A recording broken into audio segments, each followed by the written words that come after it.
Bismillahirrahmanirrahim. Assalamualaikum warahmatullahi wabarakatuh. Saya Ilmi Arifa dari Prodi Fisika Universitas Airlangga dengan NIM 081311333005. Di sini saya akan memberikan penjelasan terkait 4 contoh kasus dari mata kuliah sistem pengaturan. Untuk kasus yang pertama yaitu terkait mengenai armatur control DC servo motor system. Nah, di mana di sini adalah menentukan berapa transfer function model matematikanya dari motor tersebut. Nah, pada dunia industri, motor DC ini adalah perangkat penting untuk memutar suatu sistem mekanik. Untuk penentuan transfer function model matematika motor DC ini telah diketahui pada contoh kasusnya, yaitu inputnya adalah EIS atau E dalam fungsi S dan outputnya adalah theta dalam fungsi S. Nah, perlu diingat bahwa E dalam fungsi S ini adalah transform Laplace dari fungsi T atau fungsi waktu. Nah, untuk theta S adalah transform Laplace dari theta T pada fungsi waktu. Nah, kemudian dari itu kita untuk menyelesaikannya solusinya adalah menuliskan apa yang diketahui. Yang diketahui yaitu yang pertama adalah inputnya, di mana inputnya ini adalah EIS dan outputnya adalah theta S. Yang ditanyakan adalah transfer function model matematika dari motor DC tersebut. Nah, yang pertama, langkah awal pertama untuk menentukan transfer function agar lebih mudah yaitu dapat kita menuliskan model matematisnya. Nah, dapat kita definisikan persamaan matematis dari sistem elektrik di atas, yaitu EI sama dengan VL plus VR plus BB. Nah, di mana L ini adalah VL dari L di sini dan VR adalah R dari sini. Nah, kemudian dari itu kita perlu mengacu pada persamaan dalam buku Ogata halaman 72 yaitu pada persamaan 3.24. Nah, di mana persamaannya adalah L DI/dt plus RI plus seperc integral I dt sama dengan EI. Nah, di mana dari acuan persamaan ini dapat kita peroleh persamaan dari suatu sistem yang telah diketahui, yaitu di sini, sistem ini. Nah, untuk kita dapat tahu persamaannya gimana, itu kita melihat bagaimana sistemnya. Yang pertama, untuk LDI/dt. Kami dapat menuliskan LDI A per dt. Nah, di mana di sini ada diketahui L-nya. Nah, sehingga dapat dituliskan LDI/dt-nya. Nah, kemudian dari itu ada R di sini, sehingga dapat dituliskan untuk persamaan pada buku Ogata, yaitu R dikali IA. Nah, untuk C-nya sendiri, karena di contoh kasusnya tidak ada kapasitor yang diketahui pada rangkaiannya, maka untuk nilai C atau kapasitornya adalah bernilai 0, sehingga tidak dapat dituliskan pada persamaan tegangannya. Nah, kemudian dari itu tinggal sisanya adalah VB. Nah, sehingga persamaan sistem di atas dapat diketahui bahwa EI adalah sama dengan LDI/dt plus RIA plus BB. Nah, BB ini merupakan EMF atau GGL. Nah, GGL adalah gaya gerak listrik yang terinduksi oleh medan magnet pada putaran rotasi armatur. Untuk VB-nya sendiri itu adalah gaya gerak listriknya. Nah, VB ini berbanding lurus atau sebanding dengan kecepatan sudut. Kecepatan sudut sendiri dapat disimbolkan dengan omega. Untuk menyetarakan antara VB dengan omega ini perlu diberikan sebuah konstanta. Nah, sebuah konstanta ini adalah KB untuk penyetaraan antara VB dan omega. Nah, kemudian dari itu VB sehingga dapat diperoleh formulanya yaitu VB sama dengan KB dikali omega. Nah, kemudian dari sinilah omega dapat diformasikan ke persamaan yang lain. Nah, di mana kecepatan sudut itu merupakan turunan dari suatu posisi, sehingga dapat dituliskan bahwa omega itu adalah d theta per dt. Nah, theta ini adalah suatu posisi, sehingga kecepatan sudutnya adalah turunan dari suatu posisi tersebut. Nah, untuk VB-nya dapat diketahui bahwa KB dikalikan d theta per dt ini sebagai persamaan kedua. Nah, untuk selanjutnya yaitu persamaan kedua ini dapat disubstitusikan ke persamaan yang pertama, yaitu persamaan dari sistem tersebut tadi. Nah, untuk itu VB-nya dimasukkan ke dalam nilainya, ke dalam nilai tersebut.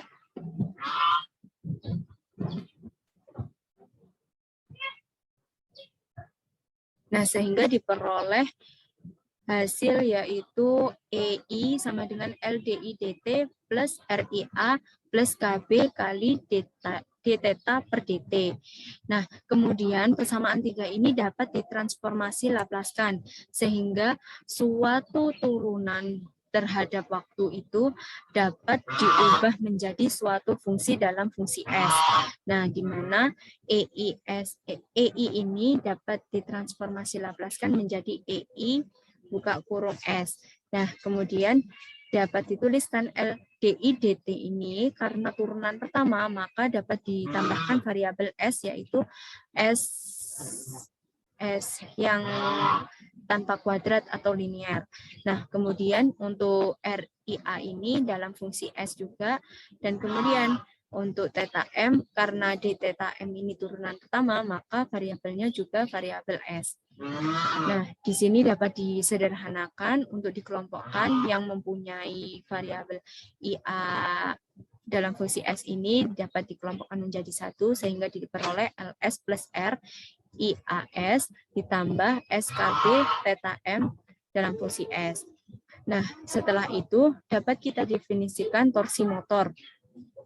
Karena perlu diingat ya, persamaan torsi sendiri itu adalah torsi sama dengan I dikalikan alfa, di mana alfa sendiri itu adalah konstanta dari torsi tersebut. Nah, di sini karena alfa itu adalah konstanta, di sini dapat dilinearkan atau disamakan, dianalogikan dengan persamaan ini. Nah, persamaan ini dapat dianalogikan bahwa alfa itu setara dengan KMA atau konstantanya, sehingga untuk torsi motornya dapat disimbolkan dengan TM sama dengan KMA dan dikali dengan IA. Ini sebagai persamaan yang kelima. Nah, ini dari prinsip dari torsi motor tadi. Nah, sebuah sistem tadi itu ada proses pergesekan antara satu gerigi dengan gerigi yang lainnya dan perputaran antara motor dengan JL. Nah, ini di sini. Nah, ini ada perputaran. Ini T dan juga nantinya ada tabung ini JM ini akan diketahui dengan TM-nya, torsi motornya. Nah, sehingga prinsipnya adalah dapat dideskripsikan dalam gambar berikut ini. Nah, untuk mengetahui gerakan rotasi motornya dapat didefinisikan hukum gerak rotasi motor, yaitu sigma M itu sama dengan TM min T, atau torsi motor dikurangi dengan T-nya sendiri dari sistem tersebut. Nah, untuk sigma M ini adalah sama dengan J omega ada dot, single dot. Nah, single dot ini menunjukkan turunan pertama dari omega atau kecepatan sudut tersebut. Nah, sehingga untuk TM min T itu adalah sama dengan J omega single dot. Namun di sini omega itu sendiri adalah turunan pertama dari suatu posisi, sehingga dapat dituliskan omega adalah sama dengan theta M single dot. Sehingga dapat dituliskan hubungan antara T dengan TM, yaitu TM min T sama dengan JM theta double dot, theta M double dot. Kenapa theta M double dot? Karena dari TM min T ini sendiri kan sama dengan J omega single dot. Kalau single dot itu pastinya nanti tetanya double dot, seperti itu. Kalau hanya dengan omega saja pastinya posisinya adalah turunan yang pertama. Karena omeganya atau kecepatan sudutnya adalah turunan pertama, maka posisinya adalah turunan yang kedua. Sehingga dapat dituliskan TM adalah sama dengan JM theta double dot plus T. Ini sebagai persamaan yang keenam. Nah, kemudian persamaan ke-6 ini dapat disubstitusikan ke persamaan yang kelima, yaitu ke persamaan torsi motor. Nah, persamaan ke-6 ini dapat dimasukkan ke TM sehingga diperoleh persamaan 7, yaitu JM theta double dot M plus T sama dengan KMA dikali IA.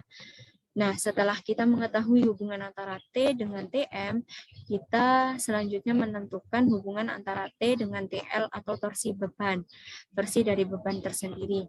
Nah, hubungannya adalah perbandingan T per TL sama dengan theta per theta M sama dengan N. Nah, theta per theta M ini sama dengan N, itu didapatkan dari gambar sistemnya, yaitu nah, gambar ini adalah theta M-nya, theta M yang kecil ini, dan tetanya, dan sedangkan theta M itu yang ini. Dah perbandingannya itu N itu adalah perbandingan antara gerigi ini dengan gerigi yang kedua, yang pertama dan kedua.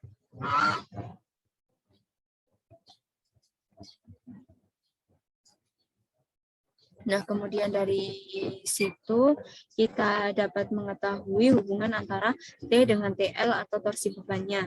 Sehingga diperoleh hubungannya yaitu T sama dengan theta per theta M dikalikan TL. Kemudian ini adalah untuk persamaan yang ke-9.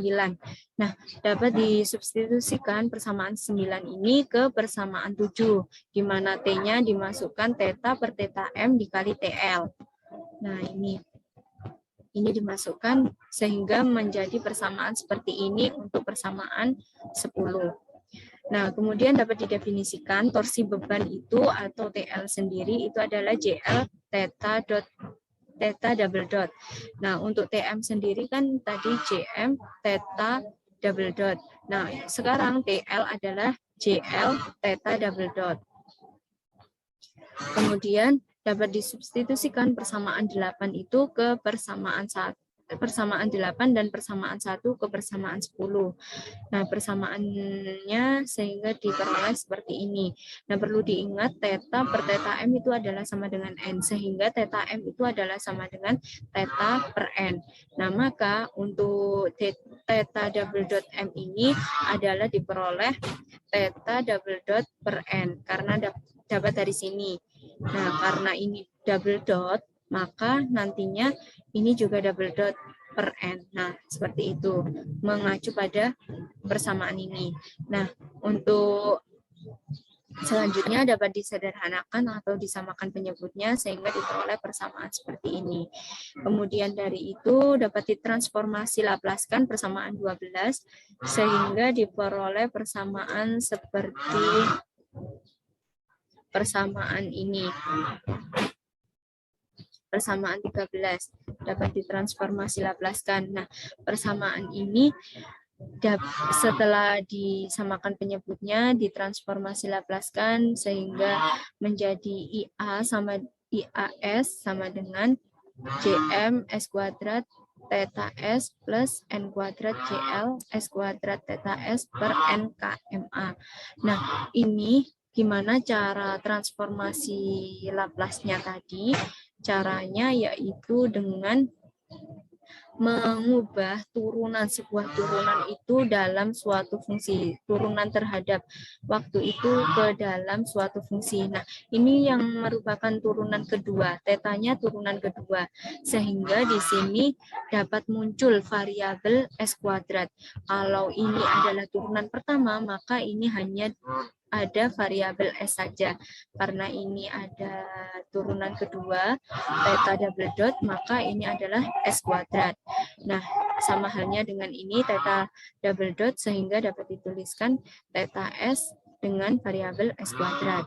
Nah, sehingga diperoleh bentuk fungsi IA, bentuk fungsi S dari variabel IA, yaitu seperti ini persamaannya.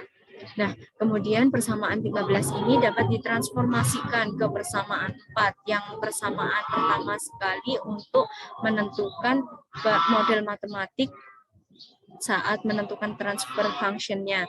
Nah, setelah itu dapat dimasukkan ya persamaan 4. Persamaan 4. Nah,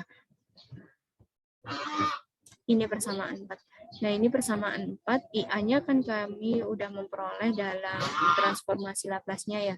Nah, tinggal disubstitusikan ke dalam persamaan 4 untuk persamaan 13. Nah, untuk persamaan 13 ini setelah disubstitusikan sehingga diperoleh persamaan seperti ini. Dapat disederhanakan, nah diingat kembali bahwa N itu adalah sama dengan theta per theta M, sehingga theta M itu sama dengan theta per N. Nah, ini dimasukkan, disubstitusikan, dan lebih disederhanakan kembali, sehingga diperoleh langkah-langkahnya, yaitu EI itu sama dengan LS plus R, CM plus N kuadrat CL, ini dalam variabel S kuadrat, dan ditambah KB KMA S per N KMA. Ini semuanya, kedua suku ini dikali dengan theta S. Nah, untuk transfer functionnya sendiri itu adalah input dibagi dengan output. Oh, maaf, salah. Input dibagi dengan output. Oh, maaf, output dibagi dengan input untuk transfer functionnya. Nah, sehingga dapat dituliskan bahwa ini dipindah luaskan untuk mendapat transfer functionnya, output dibandingkan dengan input, maka theta S per EIS diperoleh adalah sebagai berikut. Nah, ini telah ditentukan, yaitu adalah transfer function dari sistem servomotor tersebut. Selanjutnya kasus yang kedua yaitu masih berhubungan dengan kasus yang pertama, yaitu terkait dengan servomotor. Nah, di sini untuk kasus yang pertama sudah diperoleh transfer function-nya. Transfer function-nya adalah sebagai berikut. Nah, kemudian dari itu untuk perintah kasus yang kedua, yaitu yang pertama adalah transfer function dari motor DC setelah dimasukkan nilai-nilai komponen fisiknya. Nah, di sini telah diketahui nilai-nilai komponen fisiknya, di mana resistansinya adalah 2,6 ohm, L atau induktansinya adalah 0,18 mH, konstanta motor torsinya atau KT-nya telah diketahui, konstanta motor EMF KB-nya diketahui, gear rasionya JM juga JL-nya telah diketahui, maka dapat ditentukan transfer function-nya. Nah, dapat dituliskan, diketahui R itu sama dengan 2,6, dimasukkan semua komponen-komponen nilai fisiknya. Nah, di sini semuanya telah dalam satuan internasional atau SI. Maka untuk nilai induktansinya ini masih dalam milihenry, sehingga dapat dikonversi ke dalam satuan SI. Nah, di mana dapat diubah ke Henry, sehingga menjadi 0,00018. Nah, untuk di sini karena tidak ada KMA, atau di kasus yang pertama disebutkan adalah KMA, di sini KMA adalah setara dengan nilai KT, sehingga KT-nya atau KMA-nya diperoleh dalam soal yang telah diketahui, yaitu 0,00767 Newton meter A. Nah, di sini yang ditanyakan adalah yang pertama untuk poin A, yaitu transfer function dari motor DC itu setelah diketahui bahwa R-nya, L-nya adalah komponen-komponen fisiknya pada kasus yang kedua.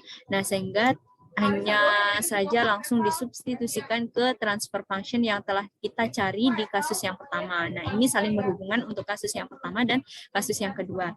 Nah, sehingga di kasus yang pertama telah diketahui transfer function-nya adalah N KMA. Nah, ini nilai N yang diketahui pada soal yang kedua, yaitu 70/1, sehingga nilai N-nya adalah 70. Nah, ini disubstitusikan ke dalam persamaan ini, dan KMA ini adalah nilai KT, sehingga diperoleh hasil dari transfer function untuk komponen nilai fisik yang telah diketahui, yaitu sebagai berikut. Nah, ini adalah transfer function motor DC yang diketahui nilai komponen fisiknya. Nah, dari sini dapat diperoleh bahwa denumeratornya itu berbentuk bukan dalam persamaan kuadrat, tapi ada S pangkat 3, S pangkat 2, dan S. Nah, di sini untuk numeratornya 0,5369, denominatornya adalah sebagai berikut yang di bawah. Nah, untuk yang B yaitu ditanya uji stepnya. Untuk yang B ini lebih banyak yang ditanyakan, yaitu yang pertama ada uji step, yang kedua analisis respon transien dari hasil uji step, dan yang ketiga adalah apakah sistem itu tergolong orde pertama atau orde kedua. Nah, untuk melakukan uji step ini dapat dilakukan dengan menggunakan MATLAB yang diperoleh bentuk osilasi yang berbentuk seperti gelombang. Nah, ini adalah gambaran dari hasil uji stepnya. Lebih jelasnya dapat dilihat di MATLAB. Nah, untuk sementara ini uji stepnya adalah sebagai berikut. Nah, ini uji step dari contoh kasus yang kedua tadi. Nah, ini dapat dituliskan clear all CLC ini guna untuk apa? Untuk membersihkan semua common window, semua yang muncul di layar common window. Nah, setelah menuliskan clear all atau CLC, dapat dituliskan numeratornya. Numerator ini adalah pembilangnya. Nah, pembilang yang kita peroleh dari transfer function tadi yang di sini. Nah, ini adalah numerator, dapat kita tuliskan ke dalam MATLAB, yaitu num sama dengan ini dalam kurung persegi 0,5369. Nah, untuk denominatornya ini dapat dituliskan setiap variabel S pangkat 3, S pangkat 2 ataupun S. Nah, setiap masing-masing variabel itu yang berbeda dapat dipisahkan dengan spasi. Nah, di sini telah diperoleh bahwasanya denominatornya 0,000426. Ini untuk S pangkat 3. Nah, itu dimasukkan untuk yang angka yang pertama dalam denominator. Untuk yang kedua dipisahkan dengan spasi. Nah, setelah dimasukkan atau diinputkan numerator dan denominatornya, dapat kita menentukan transfer function-nya. Nah, untuk G0 ini sebagai simbol saja. G0 itu transfer function dari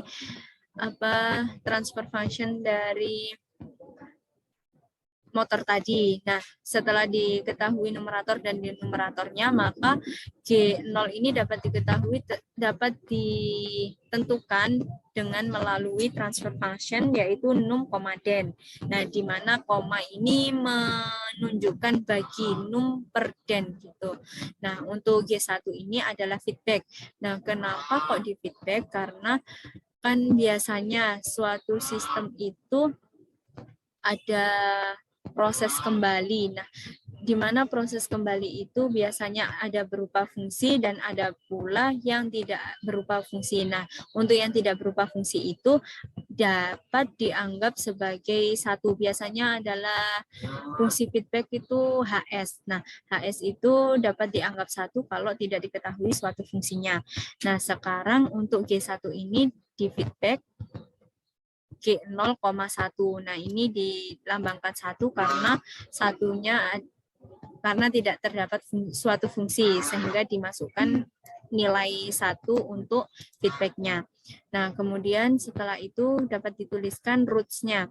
Roots-nya itu adalah dari denominator. Nah, ini nanti kenapa kok mendapat atau memperoleh 0,5369 ini kok enggak 0. Nah, ini nanti dapat dilihat dari common window-nya seperti ini.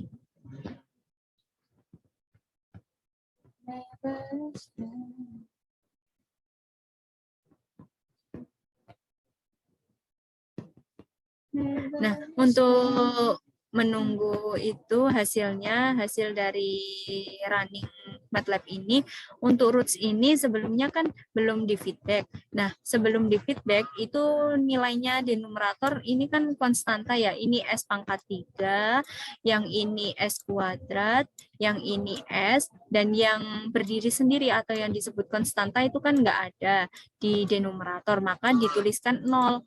Nah, untuk ini, untuk numeratornya, karena hanya diketahui konstanta, tidak ada yang mengandung variabel S ataupun S kuadrat, maka yang dituliskan 0,5369 saja. Nah, karena ini ini adalah tidak terdapat konstanta, maka ini dituliskan 0 seperti itu. Nah, untuk setelah diberikan feedback G 0,1, maka roots-nya itu menjadi 0 itu berubah menjadi 0,5369. Nah, di sini dapat diperoleh dari common window. Sementara ini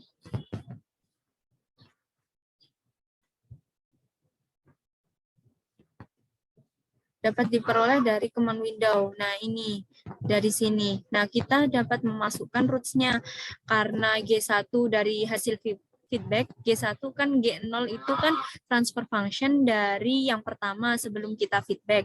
Nah, sebelum kita feedback, transfer function-nya seperti ini.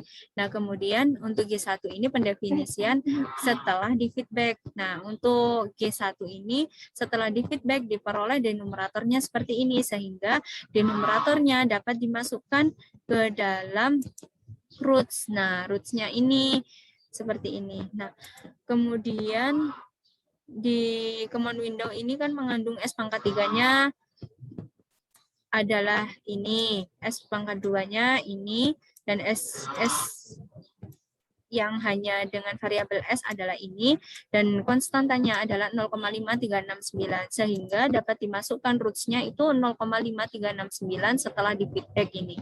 Jadi ada perbedaan antara denumerator yang pertama dengan roots-nya, karena ini roots-nya diperoleh dari setelah kita feedback suatu sistem tersebut. Nah, untuk ini, kenapa kok dituliskan T sama dengan 0 banding 0,001 banding 5? Ini kenapa? Ini adalah rentangnya. Karena jika tidak diberi rentang ini, nanti muncul suatu grafiknya, itu akan muncul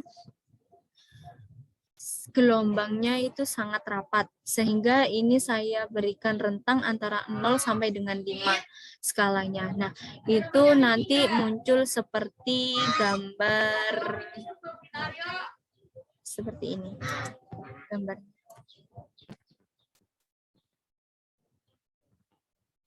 Nah, seperti ini. Nah, ini tadi.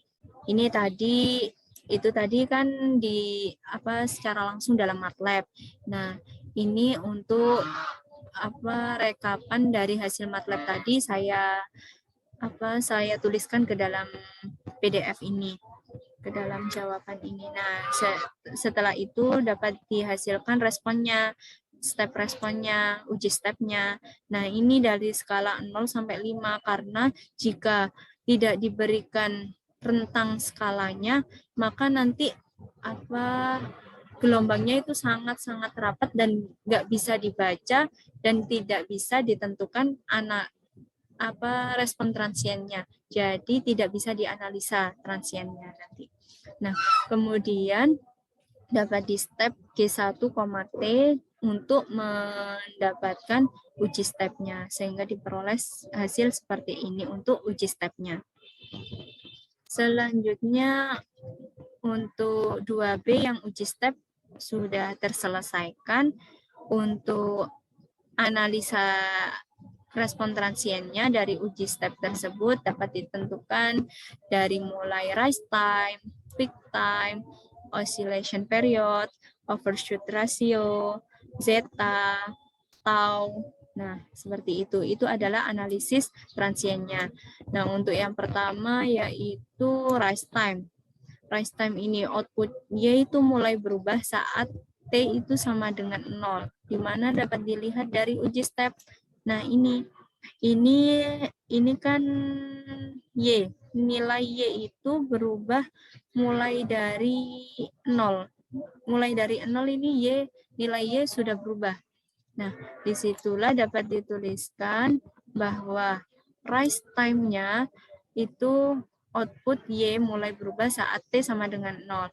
Untuk Y steady state ini diperoleh dari sini. Nah, ini titik-titik ini adalah Y steady state. Y steady state. Nah, ini keadaan steady, keadaan stabilnya. Nah, keadaan stabil itu berada di Y bernilai 1.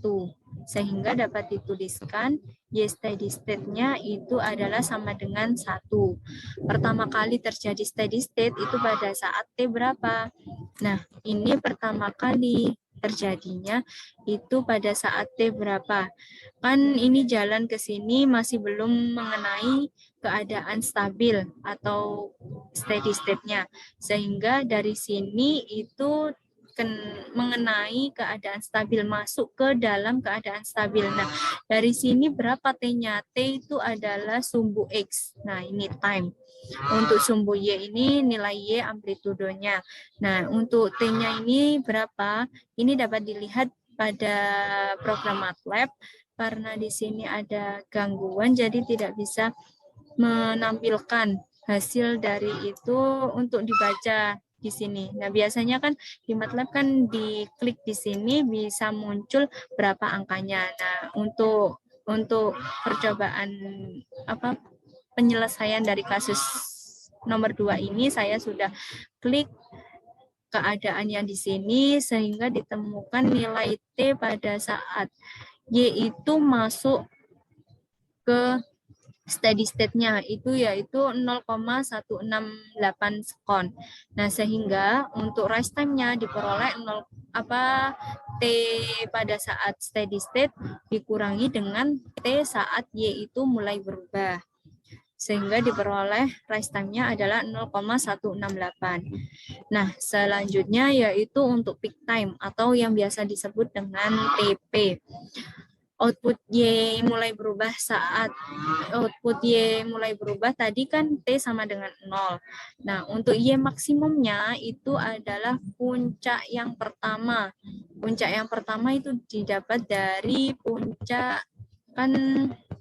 Nah, puncak ini sebenarnya ini tuh gelombangnya semakin bertambah waktunya itu semakin menurun gelombangnya puncak gelombangnya itu semakin menurun, tapi ini hanya sangat sedikit rentang skalanya, penurunan skalanya sehingga dapat dilihat ya seperti sama. Nah, untuk saat itu saya klik pada program MATLAB-nya, itu diperoleh puncak pertama dari gelombang tersebut yaitu diperoleh 1,98 untuk Y maksimumnya pada saat T itu 0,08. Sehingga untuk peak time-nya diperoleh 0,08 dikurangi dengan 0 saat Y itu berubah. Nah, diperoleh peak time-nya adalah 0,08. Untuk oscillation period itu diperoleh dari puncak pertama dengan puncak yang kedua. Untuk puncak yang pertama tadi Y maksimumnya adalah 1,98 dan waktunya 0,08. Nah, dapat dituliskan untuk puncak yang pertama T atau sumbu X-nya itu 0,08 dan puncak kedua itu 0,25 sehingga untuk oscillation period-nya adalah T2, T pada puncak yang kedua itu dikurangi dengan T pada puncak yang pertama sehingga oscillation period-nya diperoleh 0,17. Untuk selanjutnya yaitu overshoot ratio atau yang biasa disebut dengan OS. OS ini dapat ditentukan nilai B-nya terlebih dahulu. Nilai B itu adalah Y maksimum dikurangi dengan Y steady state. Nah, Y steady state ini Y pada saat keadaan yang stabil. Yang tadi yang dilambangkan dengan titik-titik itu adalah bernilai 1. Y maksimumnya 1,98. Nah, nilai B itu selisih di antara Y maksimum dengan Y steady state. Sehingga diperoleh B-nya adalah 0,98. Nah, overshoot rasionya itu diperoleh dari perbandingan antara B dengan Y steady state sehingga OS diperoleh 0,98. Nah, dari masing-masing parameter tadi dari rise time, peak time, oscillation period, overshoot ratio itu dapat menentukan nilai zeta-nya ataupun nilai tau n-nya. Nah, untuk nilai zeta ini berhubungan dengan overshoot ratio. Nah, overshoot rasionya sudah diperoleh 0,98, tinggal substitusi ke persamaan zeta, yaitu akar dari ln overshoot rasio kuadrat dibagi dengan pi kuadrat plus ln overshoot rasio kuadrat. Nah, setelah disubstitusi sehingga diperoleh zeta-nya yaitu bernilai 0,006. Karena nilai zeta itu minimal 0 dan maksimalnya adalah 1.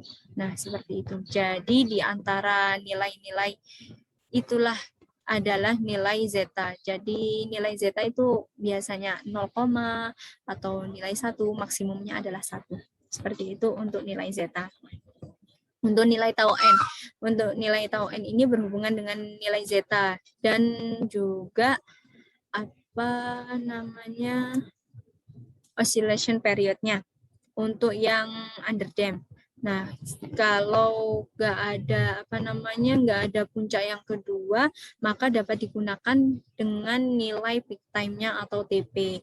Karena ini ada underdamp atau ada osilasi puncak pertama dan puncak kedua, maka di sini yang digunakan adalah oscillation period.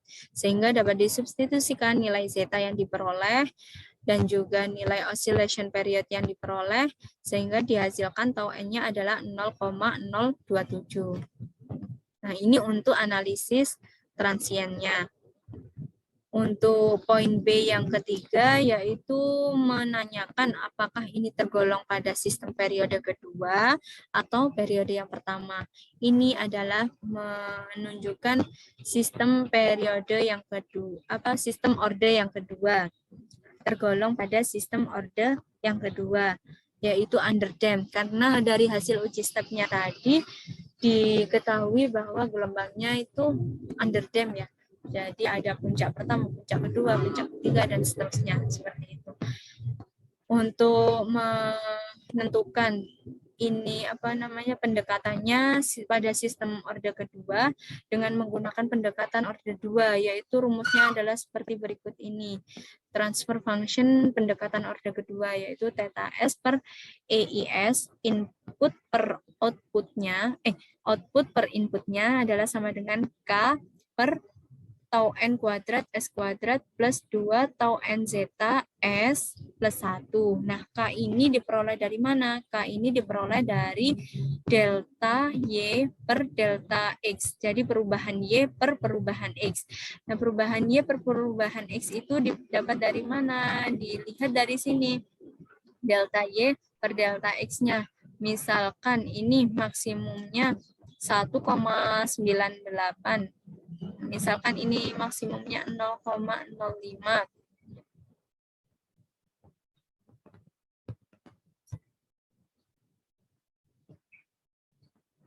Nah, ini didapat dari delta Y per delta X. Ini kan 1 min 0. Karena itu kayak perubahan antara Y dengan delta X dengan perubahan X-nya dari sini. Dapat dilihat dari gambar ini. Kemudian setelah kita memperoleh nilai K-nya, dapat kita substitusikan nilai K-nya ke dalam persamaan ini. Kemudian untuk tau N-nya kita peroleh tadi 0,027 sehingga langsung dimasukkan nilai tau N-nya dan juga nilai zeta-nya. Sehingga diperoleh untuk pendekatan orde 2, transfer function-nya adalah sebagai berikut. Untuk yang C karena ini adalah menentukan kestabilan sistem itu. Untuk yang C yaitu periksalah kestabilan sistem. Jika Anda menyatakan sistem ini stabil, tunjukkan bahwa semua pol dari sistem itu berada di sebelah kiri sumbu imajiner. Nah, ini dapat menggunakan MATLAB.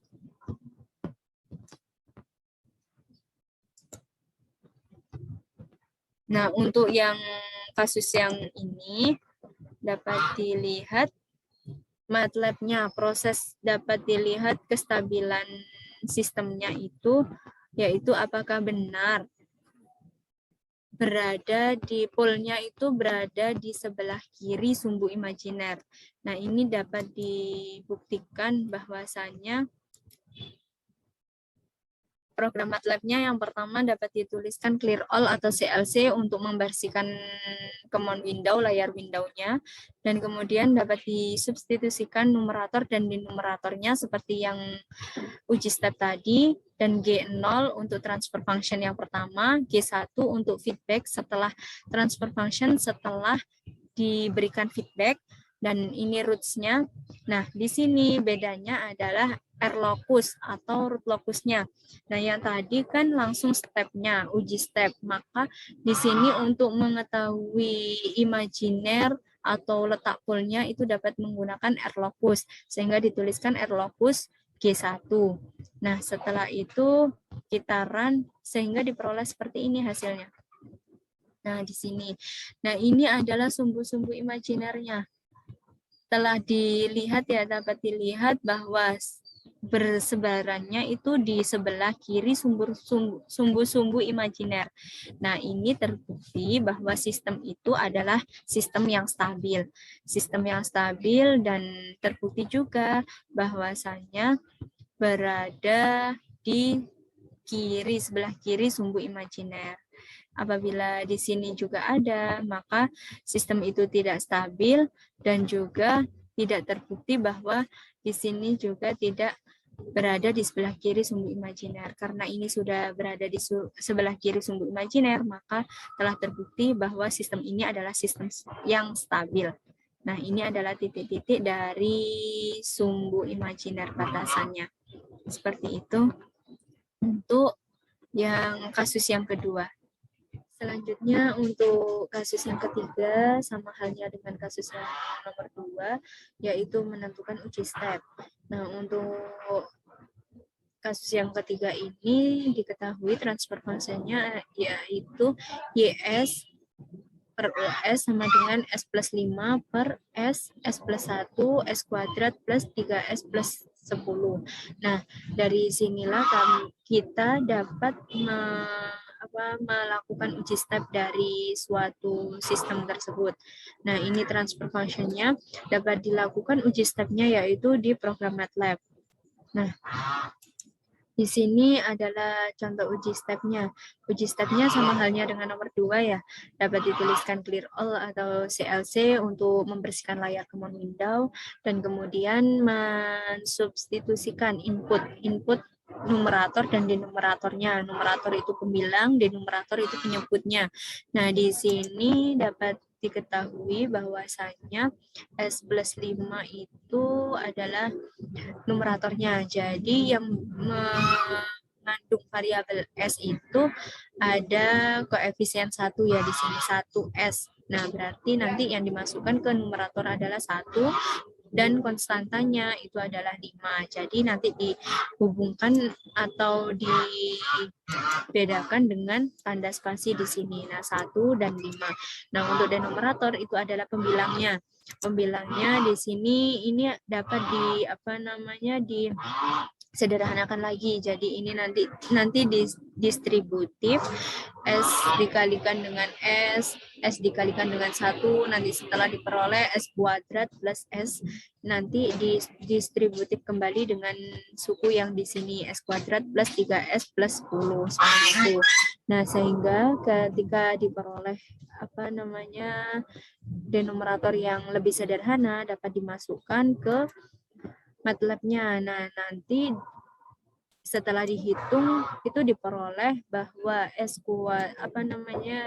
pangkat 3 yaitu koefisiennya 1, S pangkat 2, S pangkat 4, S pangkat 3, S pangkat 2, S, dan konstanta. Nah, di sini mengandung konstanta 0. Nah, seperti ini. Misalkan saya running.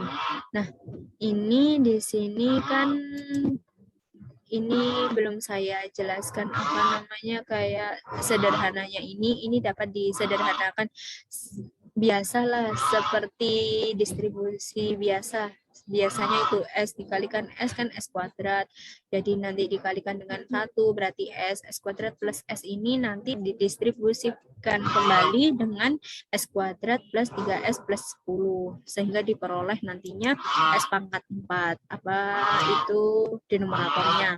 S pangkat 4, S pangkat 3, S pangkat 2, dan S juga konstanta. Karena konstantanya tidak ada, maka konstantanya adalah sama dengan 0. Nah, ini adalah maaf belum jalan ya ini. Nah, itu untuk denominatornya. Untuk G0 ini dapat didefinisikan transfer function-nya. Transfer function-nya yaitu num, den. Nah, untuk num, den ini nanti diperoleh transfer function di antara num dan ini, num per den itu. Nah, setelah itu dilakukan feedback. Feedback ini sama halnya dengan nomor 2 ya, yang telah dijelaskan tadi. Kemudian dimasukkan roots-nya. Nah, roots-nya ini hasil dari feedback tadi. Nah, kemudian dari itu dapat dilakukan uji step, yaitu step G1 karena yang di feedback. Hasil yang paling akhir kan ya setelah di feedback.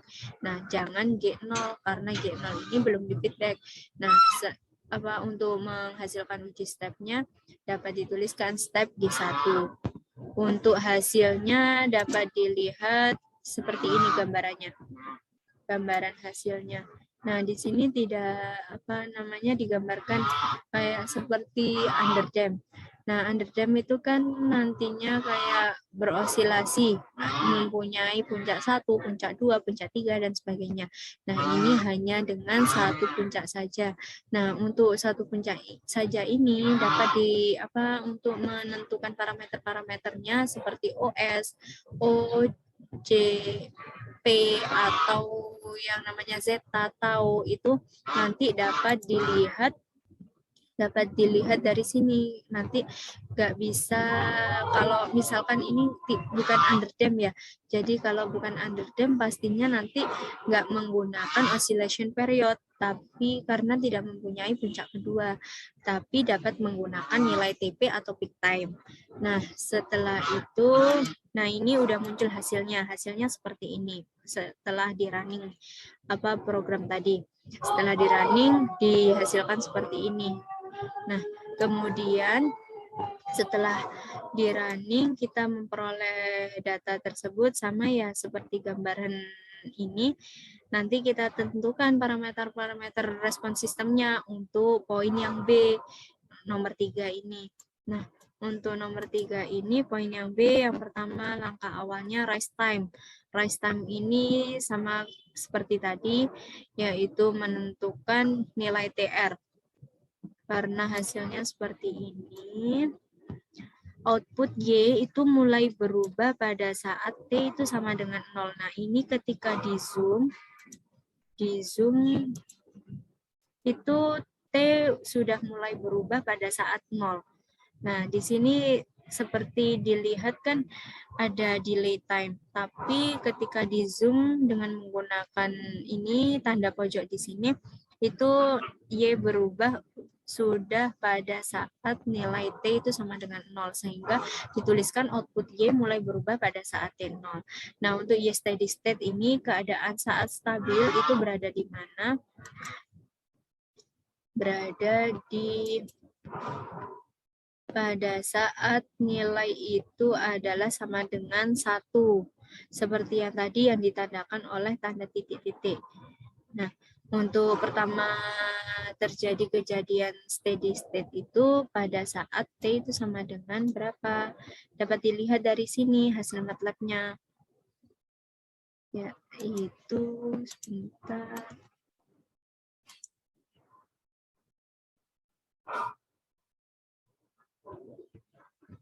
Untuk hasil MATLAB-nya dapat diketahui bahwasannya nilai TR dilihat dari Y steady state juga. Nah, ini Y steady state ini yang dilambangkan titik-titik ini. Y steady state ini pada keadaan stabil. Y steady state-nya 1, bernilai 1. Nah, makanya nanti pertama kali terjadi kejadian steady state itu pada saat 4,47. Ini dapat dilihat dari sini.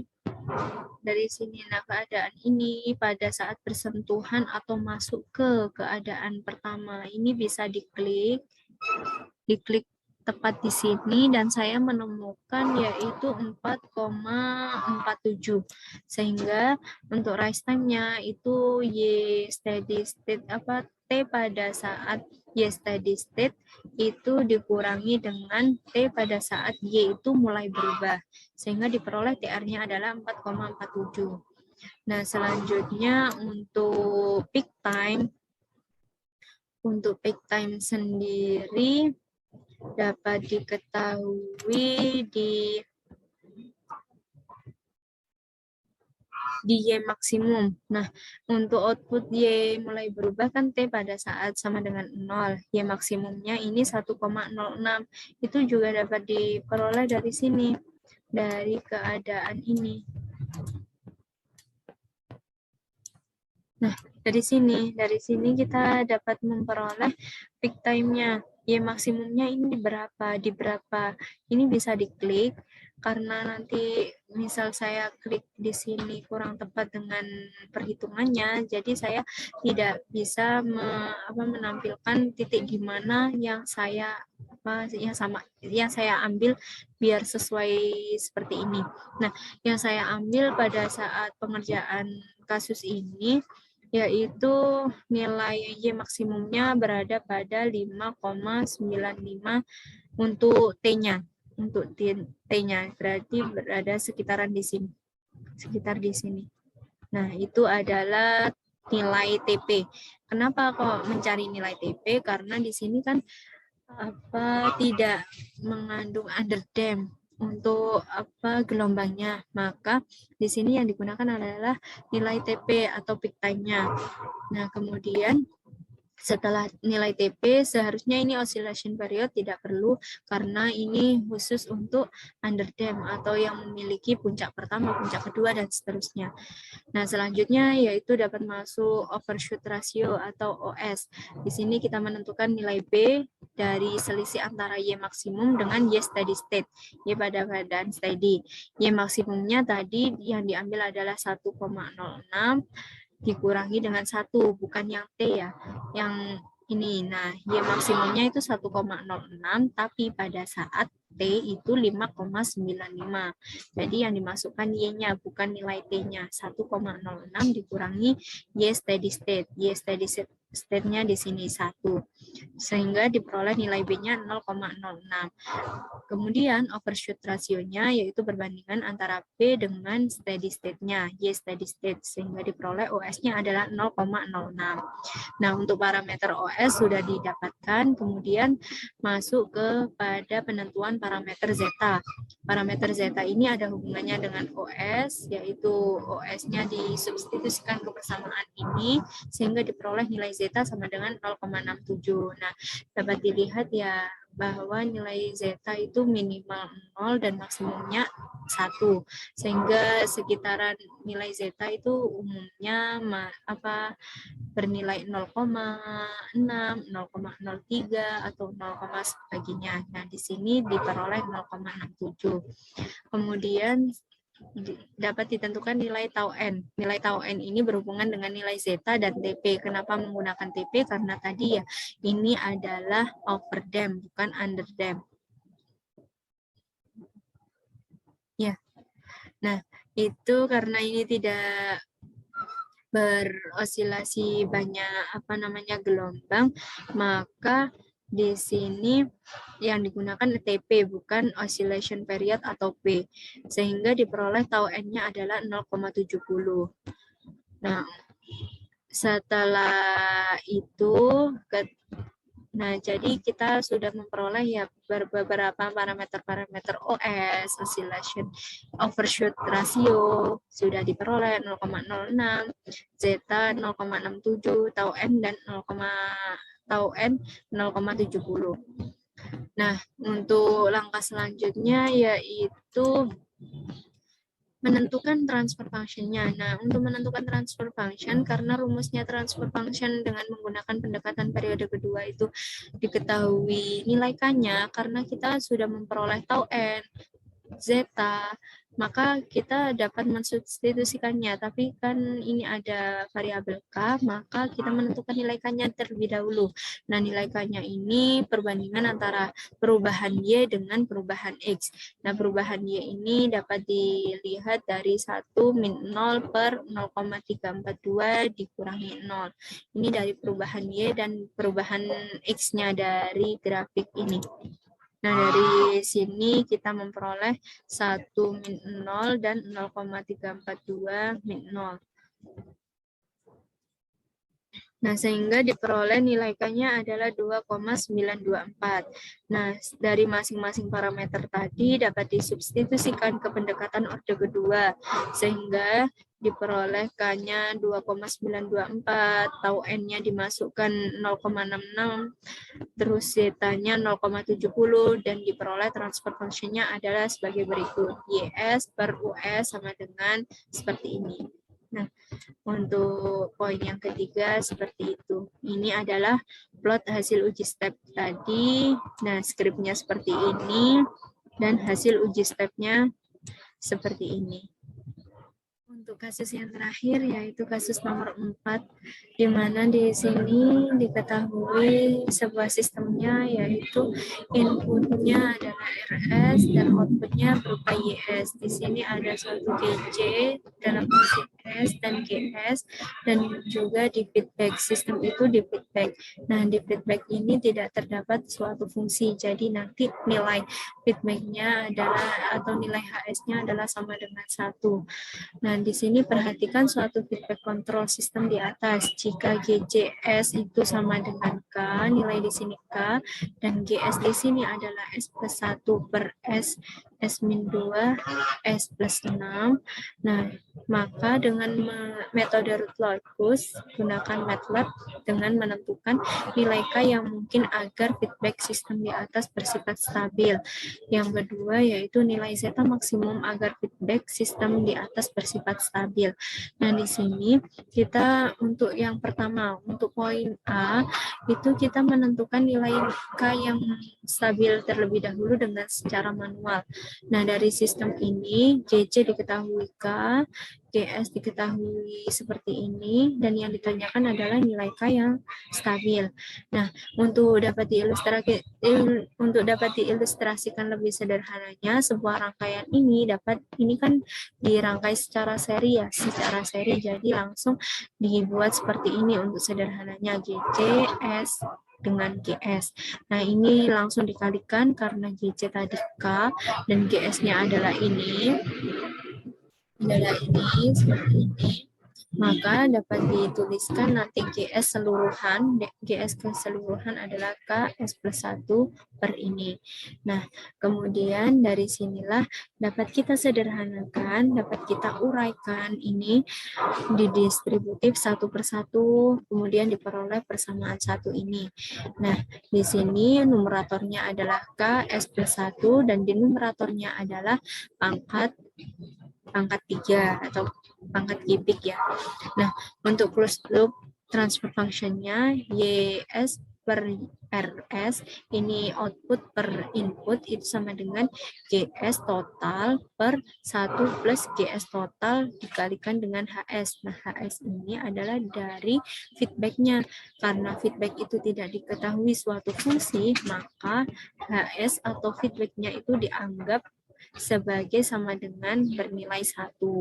Nah, sehingga diperoleh YS per RS itu sama dengan GS total per 1 plus GS total. Nah, ini untuk persamaan kedua. Nah, dapat disubstitusikan persamaan 1 ke persamaan 2. Persamaan 1 itu yang ini. Nah, GS ini dapat dimasukkan ke dalam persamaan ini. Sehingga dapat dituliskan seperti ini. K. Ini GS-nya per 1 plus GS. Sehingga disederhanakan dan dapat disamakan penyebutnya sehingga dapat diperoleh persamaan seperti ini. Kemudian dari itu dapat ditentukan persamaan karakteristiknya dari denumeratornya. Denumeratornya kan ini S pangkat 3 plus 4S kuadrat min 12S plus K S plus 1. Nah, ini adalah sama dengan 0 untuk karakteristik equation-nya. Nah, sama dengan 0 dapat diuraikan sehingga diperoleh seperti ini. Karena ini masing-masing didistributif, sehingga variabel S ini dikelompokkan menjadi 1, sehingga diperoleh K min 12 untuk variabel S. Nah, ini dapat di root array. Ini root locus. Jadi sistem untuk melihat K yang paling stabil. Nah, ini dapat dilihat tabel rootnya. Tabel rootnya untuk S pangkat 3 ini 1, terus K min 12 0, untuk S2 S pangkat 2 4 K 0. Nah, ini kita dapat mengetahui berapa koefisien atau berapa nilai B1 dan C1. Gimana menentukannya? Yaitu dapat dilakukan dengan strategi root array. Nah, ini untuk menentukan B1 ini dapat dikalikan ini dikali silang ini. 4 dikali K min 12, 1 dengan dikalikan K dibagi dengan ini sendiri. Nah, seperti ini. Jadi 4 dikali K min 12 min 1 kali K per 4. Sehingga diperoleh 3K min 48 per 4. Untuk nilai C1 ini, yaitu ini dikali silang juga, berarti B1 dikali K dikurangi 4 dikali 0 per B1 itu sendiri. Nah, karena ini bernilai 0, maka tinggal B1 kali K per B1. Nah, B1 sama B1 kan dapat dicoret, sehingga diperoleh C1-nya adalah bernilai K. Nah, untuk menentukan nilai K yang mungkin untuk kestabilan sistem feedback pada S pangkat 0 ini, pada S pangkat 0 itu K-nya didapat pada S ini ya, pangkat 0, K-nya diperoleh lebih besar dari 0 karena nilai K yang stabil itu nilai K yang bernilai positif. Nah, maka nilai K yang stabil pada S pangkat 0 ini diperoleh K itu lebih dari 0. Untuk S pangkat 1 itu kan tadi diperoleh untuk S pangkat 1 ini ya nilainya 3K min 48 per 4. Nah, ini lebih besar dari 0, kemudian diperoleh nilai K-nya itu lebih besar pula daripada 16. Nah, sehingga kesimpulannya untuk nilai K yang paling stabil itu nilai K yang lebih dari 0 dan nilai K yang lebih dari 16. Jadi untuk untuk pembuktian K itu stabil dapat dilihat dari MATLAB. Nah, di sini untuk program MATLAB-nya. Untuk K yang paling stabil dapat digunakan K stabilnya yaitu antara 60 ini sampai lebih dari 16. Antara 0 ini sampai dengan 16, tapi 0-nya tidak ikut serta karena ini lebih besar daripada 0, bukan lebih besar sama dengan 0. Jadi yang K stabil itu lebih dari 0, misalkan 0,01 atau 0,02 gitu, seperti itu. Nah, untuk K yang lebih stabil lagi juga terdapat pada lebih dari 16, seperti itu. Nah, untuk yang kedua yaitu menentukan nilai zeta maksimum agar feedback sistem itu bersifat stabil. Nah, ini gimana caranya? Ini dapat menggunakan cara MATLAB. Nah, ini skripnya. Untuk sebelum masuk ke MATLAB sendiri, saya jelaskan terlebih dahulu untuk skrip MATLAB yang di sini. Nah, ini dapat dituliskan clear all terlebih dahulu atau CLC untuk membersihkan layar command window, kemudian menuliskan nilai K-nya. Nah, ini nanti kita input secara manual berapa nilai K yang kita mau. Karena tadi yang bersifat stabil adalah K itu lebih dari 0 dan K itu lebih dari 16, maka yang saya ambil itu terlebih dahulu yang lebih dari 0,001.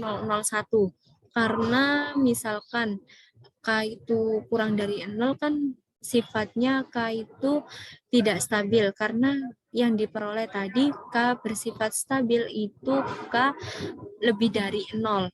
Nah, sedangkan misal saya ambil K itu sama dengan 0, itu pastinya kurang stabil karena tadi dari perolehan ini bukan lebih besar sama dengan 0, melainkan lebih besar dari 0. Jadi yang saya masukkan adalah K yang stabil, yang lebih dari 0. Nah, itu dari situlah kita dapat memperoleh zeta yang stabil pula. Nah, zeta yang stabil juga itu diperoleh dari K yang stabil. Nah, dari situ kita memasukkan numeratornya dan juga denumerator dari transfer function yang kita peroleh.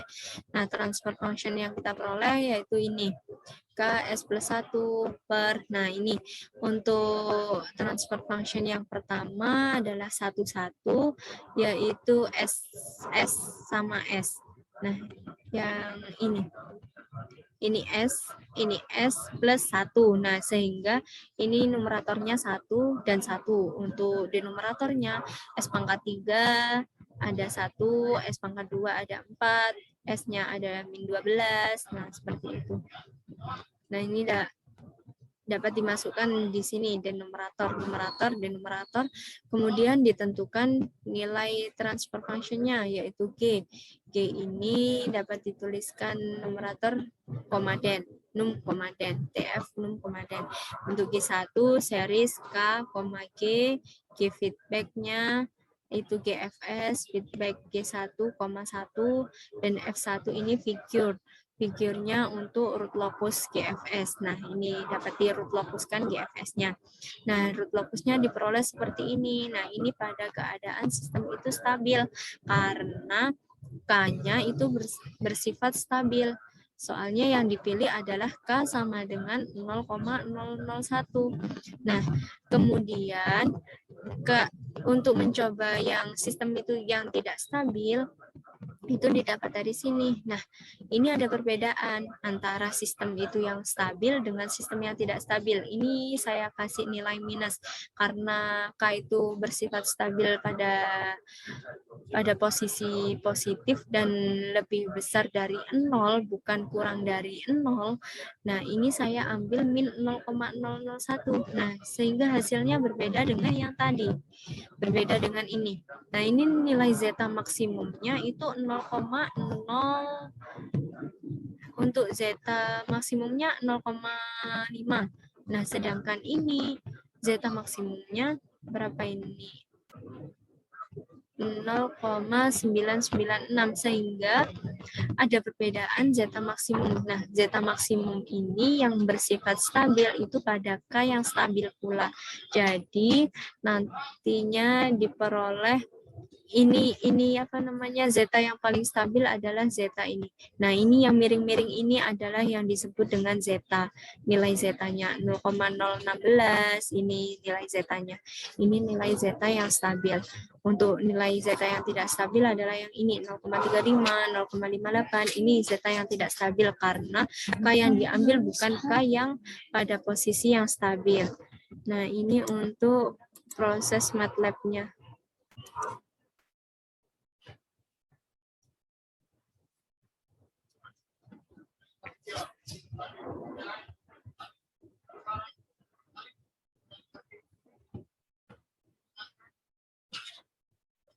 Untuk menentukan root locus GFS, root locus GFS. Nah, ini pada keadaan tidak stabil, yaitu K-nya yang diambil adalah minus 0,001. Berikut ini adalah pada keadaan zeta itu tidak stabil karena nilai K yang diambil atau yang diinputkan itu adalah nilai K kurang dari 0. Nah, untuk K yang stabil itu adalah K yang lebih dari 0. Nah, untuk hasilnya kan seperti ini. Ini adalah nilai zeta-nya 0,35, 0,58. Ini adalah nilai zeta. Ini adalah termasuk nilai zeta yang tidak stabil. Untuk nilai zeta yang lebih stabil itu dapat ditentukan dari nilai K yang stabil. Nah, misalkan kita ambil nilai K yang stabil itu kan lebih dari 0, maka kita masukkan yang tidak bernilai negatif, misalkan 0,001 ya. Nah, kita running nilai zeta-nya. K yang tidak stabil tadi 0,35. Nah, ini untuk yang nilainya kurang dari 0. Apa namanya? Pada nilai K-nya. K-nya yang diambil adalah minus 0,001. Nah, kemudian dari itu dapat kita lihat untuk nilai K yang stabil, berapa nilai zeta-nya. Nah, nilai zeta pada saat K stabil itulah nilai zeta yang stabil, nilai zeta yang bersifat stabil. Nah, di sini nanti munculnya seperti ini. Untuk MATLAB-nya masih belum muncul saat di running, jadi belum bisa memperlihatkan. Mungkin dari sini, dari gambaran ini ada sedikit perbedaan di antara K yang diambil itu pada K yang stabil, yaitu 0,001, diperoleh nilai K-nya 0,016, 0,036, dan nilai maksimumnya adalah 0,5 ini untuk nilai zeta maksimum. Nah, untuk itu pastinya kalau dimasukkan nilai K itu lebih dari 0,3 atau 1 atau 2 dan lebih dari 16 yang pada saat ini. Nah, ini perhitungan ini K lebih dari 16, pasti nilai zeta-nya juga sama seperti ini, karena itu pada keadaan stabil. Jika diambil itu kurang dari 0, maka nanti hasilnya seperti ini. Zeta-nya itu, nilai zeta-nya sama seperti ini, dan itu dikatakan tidak stabil, karena K yang diambil, yang digunakan adalah tidak stabil, seperti itu. Untuk saat ini tidak bisa menghasilkan running-nya, karena ada sedikit gangguan ini. Namun hasilnya sama persis dengan yang ada di sini. Nah, di sini. Seperti ini. Ini untuk zeta maksimum. Jadi sudah dapat disimpulkan ya bahwasanya dapat ditentukan bahwa nilai K yang mungkin agar feedback itu stabil itu nilai K lebih dari 0 dan nilai K lebih dari 16. Nah, bisa dari salah satu nilai K stabil tersebut. Nah, untuk nilai zeta maksimum agar feedback itu stabil itu didapat dari nilai K yang digunakan, yaitu nilai K yang stabil. Nah, nilai K yang stabil lebih dari 0, zeta maksimumnya itu adalah 0,5. Sedangkan untuk nilai K yang tidak stabil tadi, nilai zeta maksimumnya berbeda lagi. Untuk zeta maksimum yang dapat menghasilkan kestabilan sistem. Nah, ini yang paling tinggi nilai zeta maksimumnya 0,996. Jadi ada perbedaan di antara zeta yang stabil dan zeta yang tidak stabil dari nilai K-nya. Nah, ini hasilnya yang tadi. Nah, ini persis kan ya? Sama persis dengan yang ada di jawaban PDF ini. Nah, ini sama. Seperti ini, 0,16. Nah, yang miring-miring ini adalah nilai dari zeta-nya.